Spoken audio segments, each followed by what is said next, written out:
Et yo, salutations à ta famille en espérant que tu te portes bien. Je suis très content une fois de plus de tomber dans cette nouvelle vidéo FAQ, foire à questions, durant laquelle je répondrai aux questions qui m'ont été posées, que je n'ai pas eu le temps, soit la possibilité d'y répondre en commentaire, bien évidemment. Donc voilà, en lisant le commentaire, ça s'affichera également sur l'écran pour que vous ayez une idée de ce que je exploiterai en répondant à chacune des questions qui m'ont été posées. Je triais de questions à la volée, mais il y aura une deuxième partie où je répondrai aux questions que je n'ai pas eu à développer, soit à répondre facilement en commentaire, comme je l'ai dit. Voilà, la question nous vient de Asonfac Daniel. S'il te plaît, comment faire pour obtenir un permis de conduire catégorie B? Eh ben, en Russie, pour obtenir un permis de conduire catégorie B, c'est assez simple. Il faudra tout simplement avoir tes documents en règle. La première de choses. La deuxième de choses, choisir une auto-école, bien évidemment. L'ensemble, on va dire, des autos, je dirais ça, écoles, il y en a plein. Il y en a tellement que vous aurez l'embarras de choix. Mais pour avoir un permis de conduire, il faudra d'abord passer par l'apprentissage du code de la route, bien évidemment, ainsi que l'apprentissage également de la conduite. Somme toute, dure pratiquement 6 mois. Après cela, je pense déjà que vous pourriez être en mesure, on va dire, de passer d'abord le code. 2 examens vous seront soumis pour avoir le permis de conduire, notamment l'examen théorique. La constitution est simplement de 20 questions, je pense. Une fois, ce sera OK. Et puis, vous passerez à la pratique. La pratique, vous devriez démontrer ce que vous auriez appris pendant le 6 mois, bien évidemment, d'apprentissage. Là, je me répète, pour que tout soit OK. Et puis, voilà, vous aurez la possibilité d'avoir simplement le permis de conduire. Et ben, pour l'auto-école, sachez que ça coûte, ça nage, je dirais, entre 25 000, 30 000, ça dépend d'une auto-école à une autre. Je pense que c'est bien répondu et il y a une vidéo qui en parle sur la chaîne. Ayez l'habitude d'aller lister, puisque j'ai réalisé tellement de vidéos là-dessus. Donc voilà, nous passons à la question de Marie-Thérèse. Voilà, encore bravo mon garçon et merci pour tes éclaircissements car tes conseils sont très utiles. Merci bien Marie-Thérèse. Si vous passerez par là, big up à vous et merci de me porter réellement comme il le faut. Nous passons à la question suivante de Babacar. Salut, je voulais juste savoir s'il est probable de se trouver un job après le diplôme de master. Bien sûr que oui.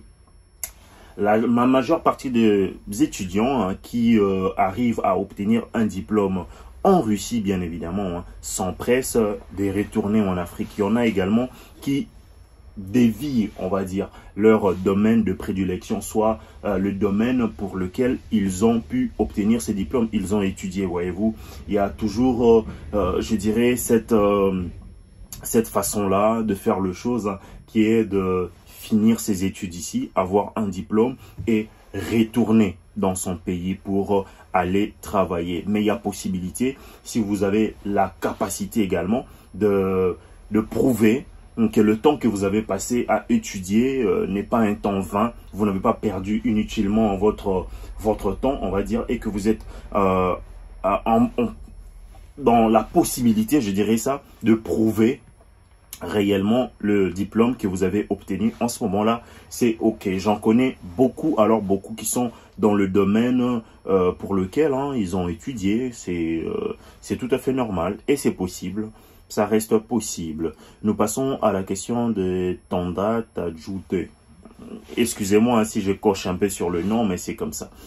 Travailles-tu déjà en Russie et quelle activité fais-tu dans la vie? Eh ben ouais, je travaille depuis presque, on va dire, 7 ans.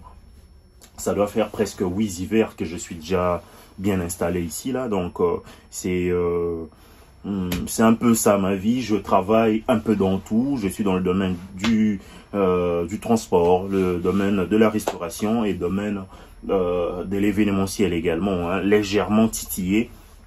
Sauf que les activités sont un peu pêle-mêle et qui plus est, la plus principale est celle de vous aider, de vous apporter de la lumière comme il le faut.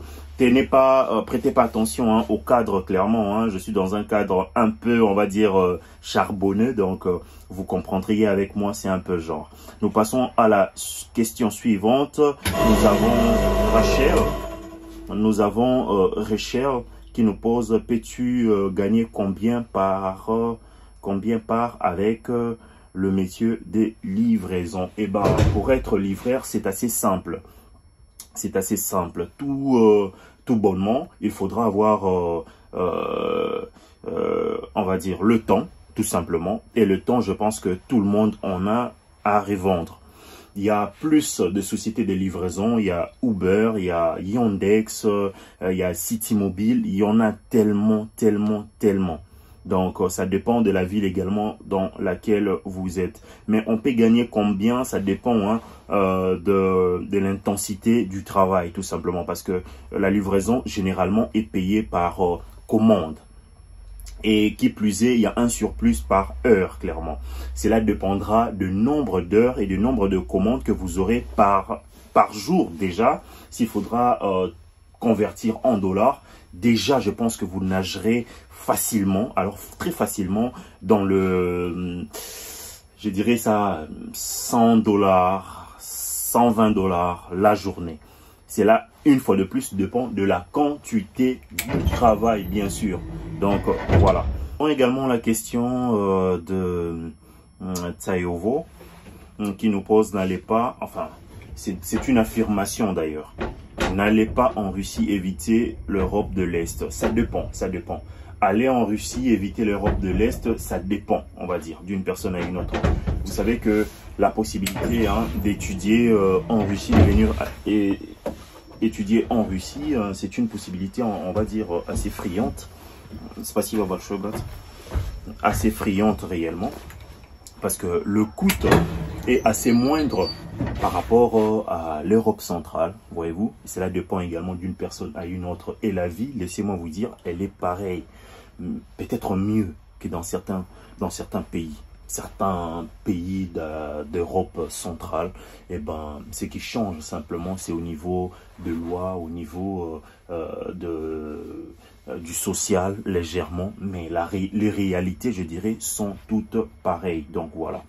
Eh ben, nous passons à Iser. Sa question: bonsoir, je suis une étudiante en année de langue en Russie. Est-ce possible d'avoir un visa de vacances de l'espace Schengen?